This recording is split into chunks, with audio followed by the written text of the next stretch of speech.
Every August, as the Scottish Highlands turn a deeper shade of green and the heather begins to bloom, the eyes of royal watchers drift north towards Balmoral Castle.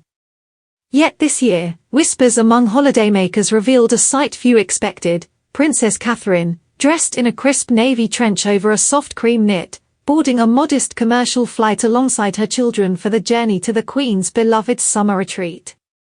Far from the polished formality of a royal motorcade, she blended into the gentle bustle of families and holiday travelers bound for Aberdeen. One fellow passenger, still amused by the memory, recalled seeing Catherine settle into her seat just a few rows ahead. She could have had the pick of a private jet or helicopter, they said, but there she was, fastening her youngest's seatbelt, chatting quietly with the nanny, and smiling at anyone who caught her eye.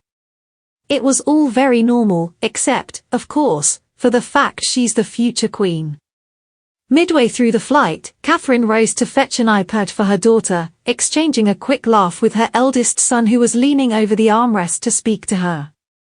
Those nearby noticed the absence of hurried phone cameras. It was as though the unwritten rule of the moment was to grant her the rare luxury of being simply a mother on holiday.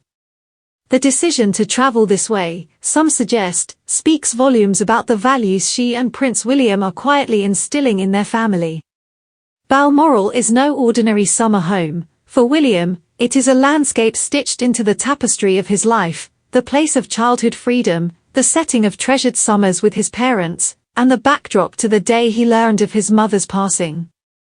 It was here, years later, that he and Catherine's paths intertwined again, their friendship deepening into the bond that now shapes the future of the monarchy.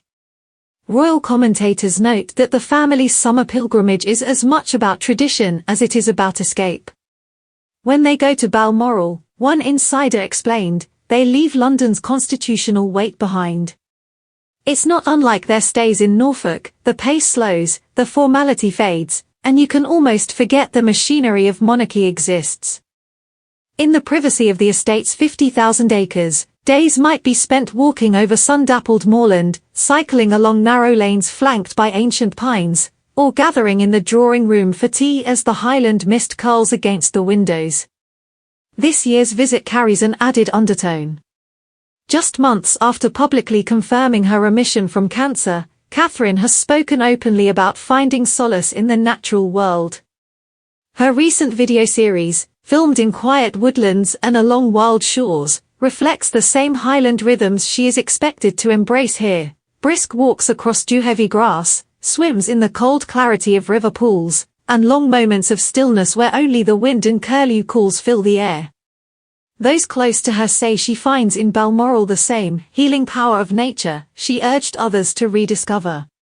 As the commercial jet touched down in Aberdeen and the royal party slipped away with minimal fuss, a few passengers lingered at the gate, quietly pleased to have shared a journey so unexpectedly ordinary.